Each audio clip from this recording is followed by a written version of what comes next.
Hello, YouTube fam. Thank you for joining me today. My name is Gina Marie Bova, and this is where I like to come to talk about solved and unsolved true crime cases, as well as true crime facts and stats, and missing person cases that I don't feel have gotten enough attention from mainstream media.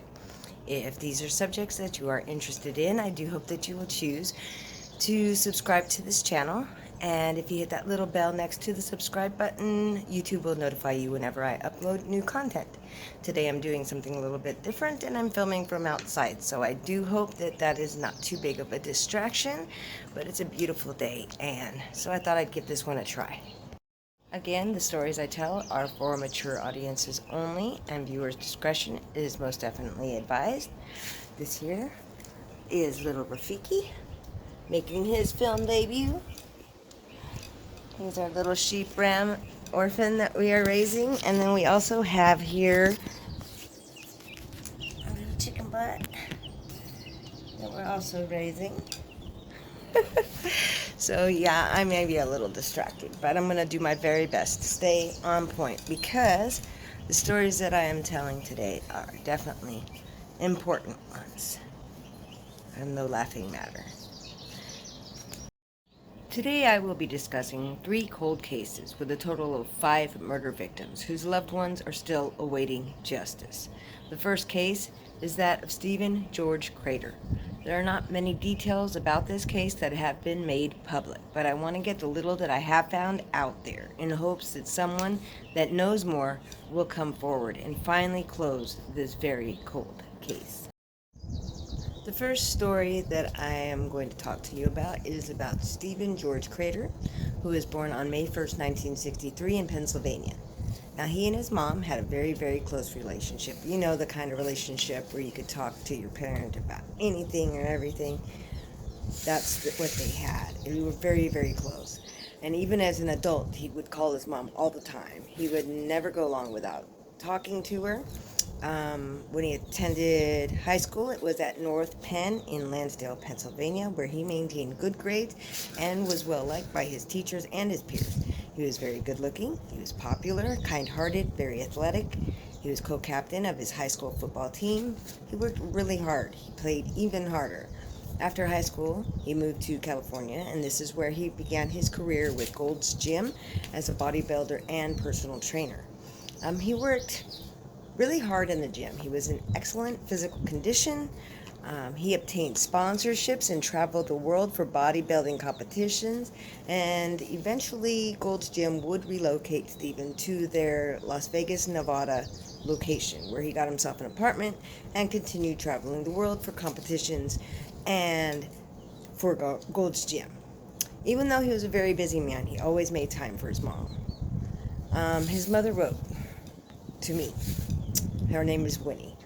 And she wrote, he was gorgeous, light hair, blue eyes, and a great son. He always sent me flowers. Often I would come home from work and they would be waiting at my home, and sometimes the flowers would be at my work. We adored each other. Speaking with his mother was absolutely heartbreaking. I could feel her love for her son, and I could feel her heartache. This is just an all-around good man, which makes what was to happen even harder for all those who knew and loved him. March 1994. Stephen had touched base with family and friends to let them know that he would be leaving the country for a few days for a bodybuilding gig with Gold's Gym. Just for a few days. He was to leave on the 12th.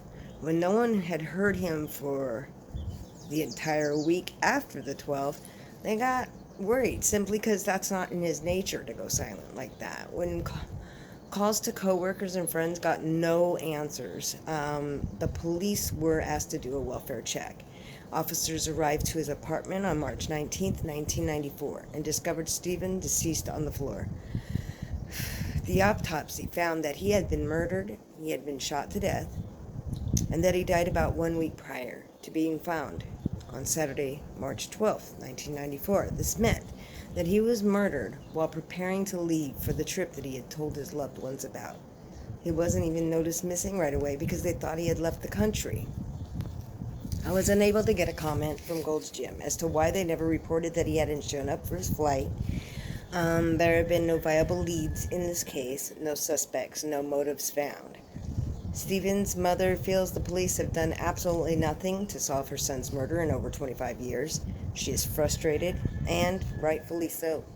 She keeps a photo of her son on her nightstand so that she could see his face every day.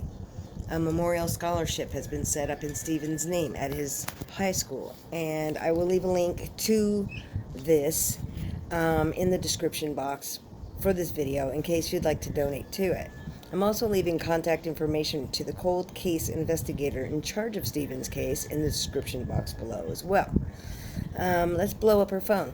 Maybe we can light a fire under her ass to do her damn job. Sometimes I think investigators forget that there are people out here just holding their breath until there's a resolution.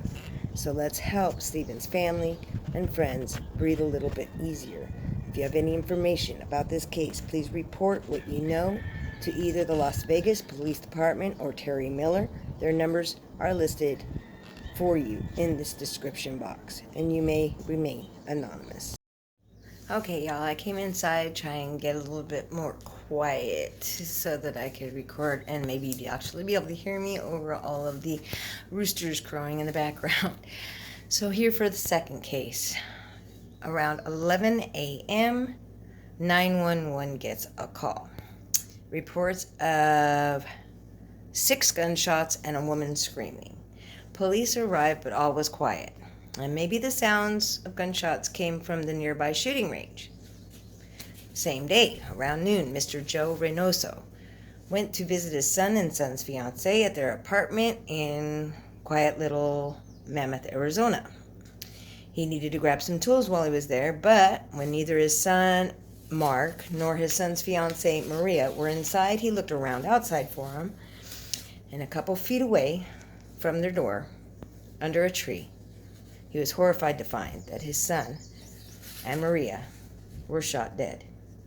He called his wife, and his wife called 911 in a panic and reported that they had killed themselves. She was in shock because she had no idea what actually happened. She just knew that they were gone and that they had been shot. In reality, Mark Reynoso, 34, and Maria de Santiago, 28, were murdered. They had both been shot to death. The investigation had determined that there was no robbery, and nobody had been inside the house, and that both had been shot in the back of the head with the same weapon, which points to one assailant.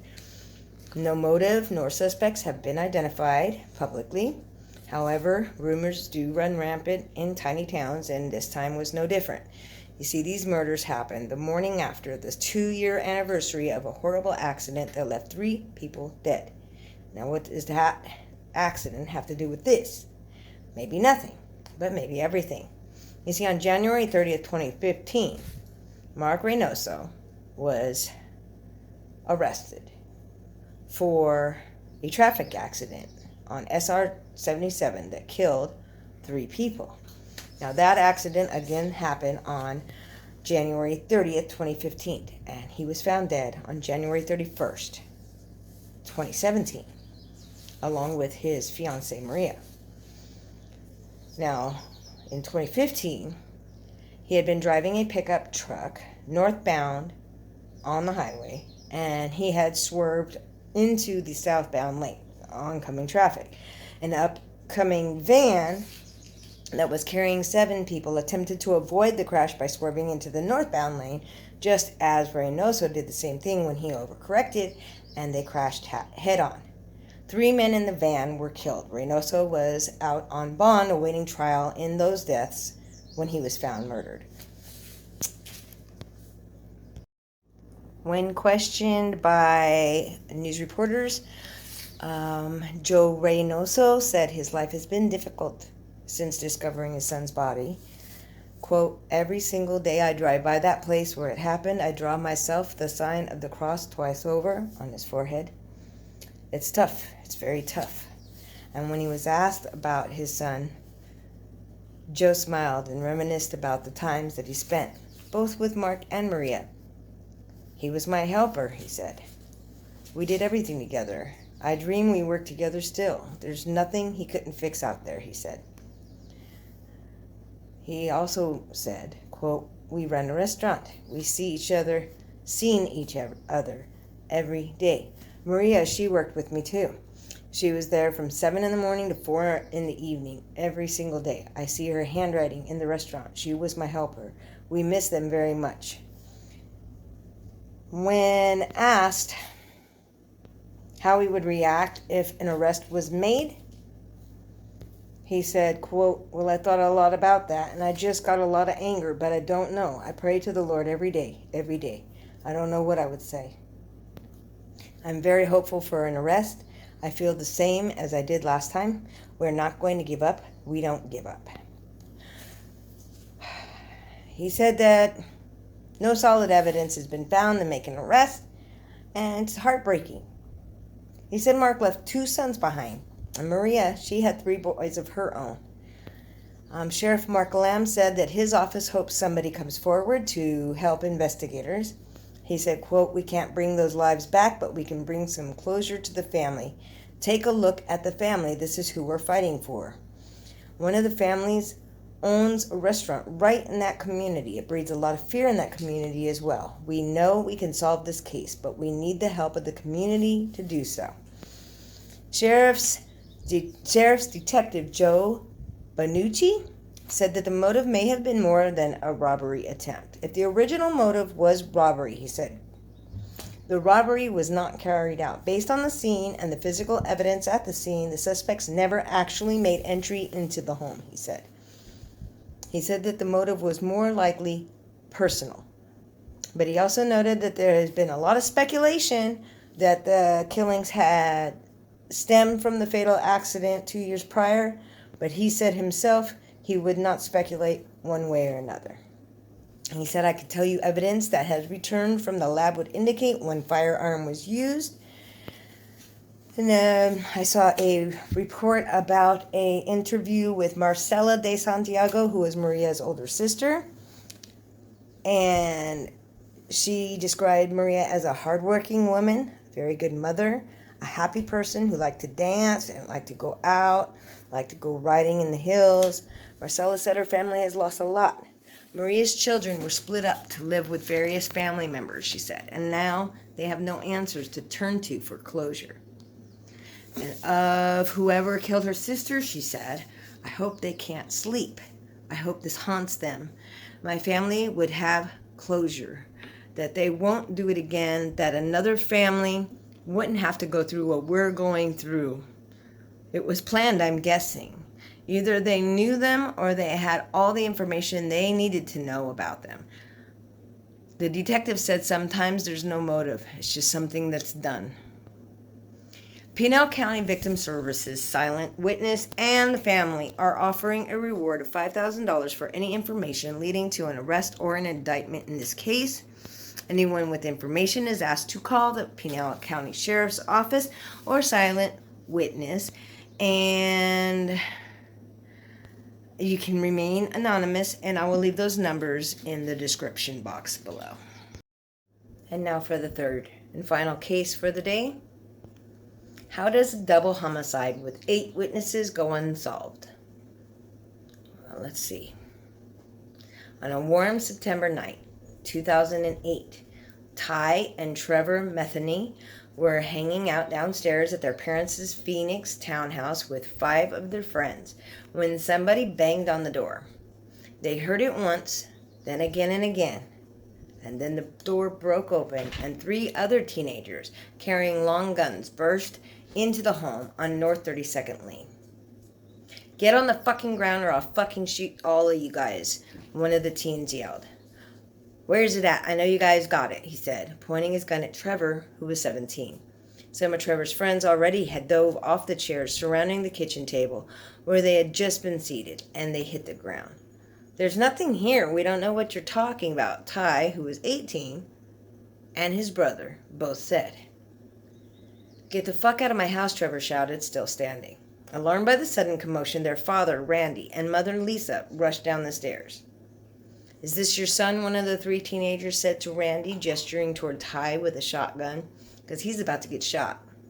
Randy Metheny pretended to drop to the ground, but when the teenager turned his head, he charged at the 3 boys, and it was one of the last things he would ever do. He was shot in the stomach with the shotgun at close range, and he collapsed onto the ground. Lisa ran upstairs and called 911. Ty grabbed the shotgun from one of the boys. Trevor lunged for a gun as well. Their friend, 17-year-old Marlo Buddy Stewart, threw a chair at the attackers, hitting one in the face and drew blood. At that moment, someone shot Trevor. As Ty wrestled for a shotgun, he was shot as well, but refused to let go. Stewart was shot 4 times before he finally fell to the floor. "Just give me the gun and we'll leave," one of the intruders said, trying to yank a shotgun away from Ty. "Let's go, Furman," one of the other boys yelled to the other. Ty let go of the gun and collapsed. His pelvis had been shattered, his brother had been killed, his father's intestines were spilled out onto the ground. Terrified that the attackers would return, the 4 uninjured teenagers fled the house and sought help. Before he left, another one of the brothers' friends, 16-year-old Ricky, who asked that his last name not be used, checked on Stewart, his best friend, who had been shot in the shoulder, foot, knee, and calf. "Buddy, what do you need?" he asked. And Stewart said, "Tell my mom." And then Ricky said, "Oh God, don't move, I'm going to get your mom, okay, buddy, don't move."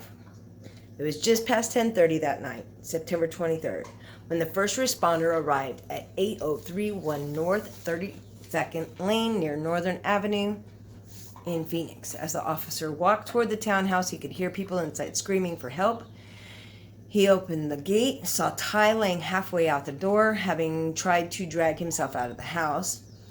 The officer saw Trevor laying in a pool of his own blood, and he was unresponsive.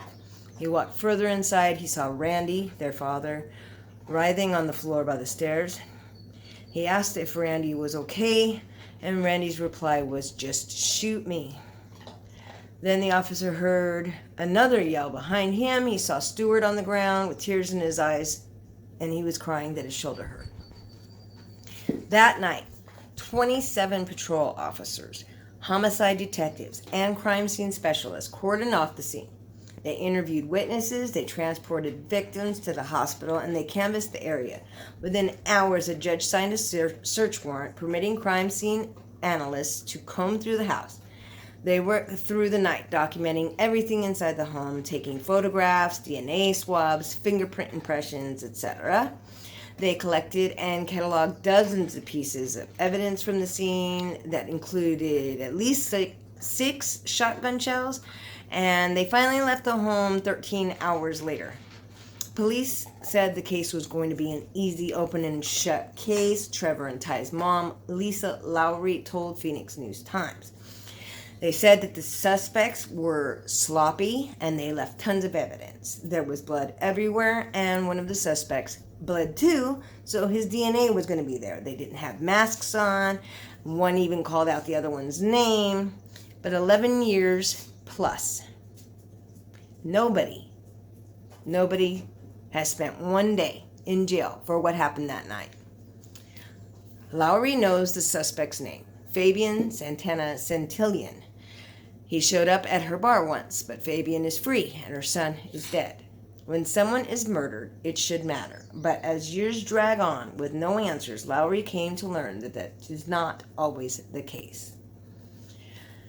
Lowry walked into the Phoenix Police Department's Records Center on Grant Street for the 4th time on the 11th anniversary of her son and husband's death.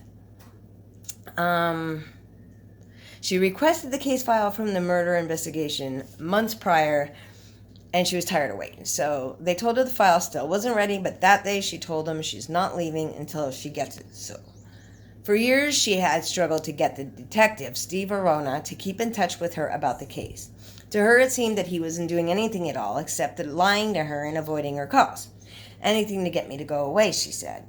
So for 4 hours that day, Lowry sat on a plastic chair in the crowded and brightly lit office on Grant Street and hoped that the file would give her some answers to the questions that she had been asking herself for years, like why had nobody been arrested? Why is it so hard to get in touch with Arona?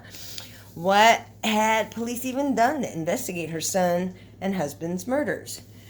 Finally, a Phoenix police employee walked out and gave her a stack of papers. She went through the file, she highlighted key parts, took notes, and she contacted Phoenix New Times, and shared the 300-page case file. And it took them 2 months, but New Times had studied the file and reviewed emails between Lowry, Arona, and Maricopa County prosecutor Eric Basta. New Times also interviewed 7 witnesses who featured prominently in the police investigation, and what emerged was a portrait of a murder investigation gone awry, mostly due to a lack of follow-through by Arona and the Phoenix Police Department. The longer a murder investigation drags on, the more difficult it is to solve. When Arona was assigned to investigate the murders of Trevor and Randy, he had 14 years under his belt as a homicide detective, and he had spent 26 years working for Phoenix Police. So he knew better than to just let things go. But he did not answer his voicemails. He would not get back in touch with Lisa. It was just, he let evidence just sit for years. Trevor and Randy Methany's murders were 2 of the 167 homicides that occurred in Phoenix in 2008. 2 of the dozens of homicides that year went unsolved. From 2008 to 2018, there were 1,423 homicides in Phoenix alone. 2/3 of them have been cleared, which means that, just like the rest of the country, 1/3 of all of the murders went unsolved. It's a pattern that holds all the way across the country. Some places are better than others at solving these murders. However, it tends to be the counties who have more police officers and less caseload that get their shit solved. And even though Phoenix has a $721 million budget and 3,000 sworn personnel, they only have 28 homicide investigators. And of those 28 detectives, they each get 4.6 is what the number is that I found. New cases each year, but they also have their older cases, and they're still open cases. And they only have 2, that's right, 2 investigators that work on the cold cases that are nearly 2,500 unsolved. 2 out of $721 million budget. And this is why, even when they have the damn evidence, they got people who are dropping the ball and people not paying for their murders. I mean, Lowry will never forget the moment police told her that her son Trevor had died. When police arrived, Lowry was upstairs on the phone with 911 the night of the whole incident. An officer told her to shut her eyes as he guided her out of the house, and she did. Hours later, she stood outside the townhouse being questioned by police. She suggested that they talk to Trevor, since he would know more about what they were asking, and the officer stopped the interview. They brought Lowry into a van with her sister and her eldest son. They told her that her husband had been shot, was in intensive care unit in critical condition. They said her son Ty had been shot but was out of surgery and stable. Then they told her that Trevor was shot and that he didn't make it. And she said, quote, "It felt like 1,000 sheets of glass crashing to the ground at the same time," unquote. The weeks that followed were consumed with hospital visits and funeral arrangements. Lowry's friends and family organized a car wash to raise money to bury her son Trevor. At the hospital, Randy Metheny remained on life support. 80% of his intestines had been removed. His stomach had been split in half. He had periods of consciousness, but each surgery seemed to take more and more away from him. And Lowry had kept the fact that Trevor had died a secret from him. And on the day that they were to bury Trevor, someone let it slip. And 2 days later, on October 18th, Randy died. He let go. He stopped fighting when he found out, because Trevor was his world.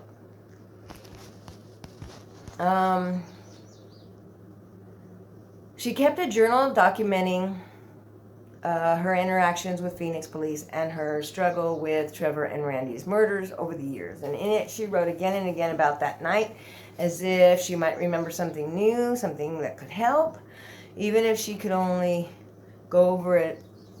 Even though she could only go over it a million times, it was the same scenario. She wasn't there for the whole thing, and she had no more memories than what she had already told them. But she wrote in her diary to both her son who had passed and her husband who had passed. And it's heartbreaking if you look it up. I'm not going to go into her diary and tell all the things that she said, but reading it, it was absolutely heartbreaking. Her son Trevor was born the same day, February 22nd, as his mama.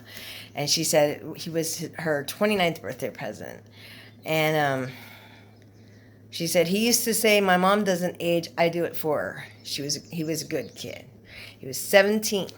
He was creative, he was sensitive, he played bass in a metal band called Tears of Blood. He had dreams of owning his own restaurant. He liked to write songs and poems and to draw and make collages. He was always about everybody else. He remembered everybody's birthdays. If you were hurt, he was there. If you were sick, he was there. If he went to the store with his mom and his brother Ty didn't get to go or whatever, and he got a new toy, he made sure his brother got one too. She said he had a heart of gold and a smile that could light up the room. He had a lot of friends in the neighborhood. On that night in September, police canvassed the area and interviewed people who approached the scene. The case file is full of random, brief encounters where a friend of Trevor's approached, learned what happened, and burst into tears. His mom said hundreds of people attended the funeral. Friends still gather at his grave on September 23rd. Ty and Trevor, the brothers, were inseparable. They often were mistaken for twins. Ty had just graduated from high school in the spring of 2008. He was supposed to attend Northern Arizona University, but he didn't end up going. He quit skateboarding. He got a metal plate in his hip where the bullet tore through him, and the rods in his leg from bullet wounds. The injuries put him in a state of constant pain. He was prescribed painkillers, but once he could no longer get that, he turned to heroin. Ty spent more time in jail for drug possession than his brother and father's killers ever have.